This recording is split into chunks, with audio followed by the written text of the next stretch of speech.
আমাদের দেশের অধিকাংশ মানুষের একটা সাধারণ সমস্যা হচ্ছে কোষ্ঠকাঠিন্য। প্রচুর রোগী আসে এই কোষ্ঠকাঠিন্য নিয়ে আমাদের কাছে। তো কোষ্ঠকাঠিন্যের একটা সহজ, সাধারণ এবং ঘরোয়া উপায় হচ্ছে ইসবগুলের ভুসি। যুগ যুগ ধরেই মানুষ ইসবগুলের ভুসি খায় কোষ্ঠকাঠিন্যের জন্য, কিন্তু সঠিক নিয়মকানুন না জেনে খাওয়ার ফলে এই ইসবগুলের ভুসি খুব কম কাজ করে। এবং অনেক রোগীকে এসে শুনতে বলতে শুনি যে স্যার, আমরা তো ইসবগুলের ভুসি প্রতিদিনই খাই, কিন্তু কোনো কাজ হয় না। আসলে নিয়ম মেনে না খেলে এটাতে কাজ হবে না। তো আমরা করি কি, আমরা সারা রাত ইসবগুলের ভুসি ভিজিয়ে রাখি, সকালে সেটা খাই আর কি। এটা কখনোই নিয়ম না।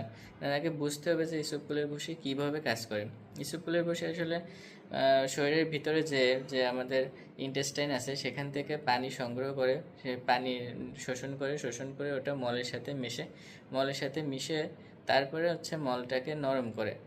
কিন্তু আমরা যদি অনেক আগে থেকে ইসবগুলের ভুসি ভিজিয়ে রাখি, তাহলে তো সে যে তার শোষণ ক্ষমতা, ইসবগুলের ভুসি যে পানি শোষণ ক্ষমতা, সেটা কিন্তু আগের থেকেই সে পানিটা শোষণ করে নেয়। তো পানি শোষণ করে নেওয়ার ফলে ওই ইসবগুলের ভুসি খাওয়ার পরে কিন্তু আর সে কাঙ্ক্ষিত ফলাফল পাওয়া যায় না।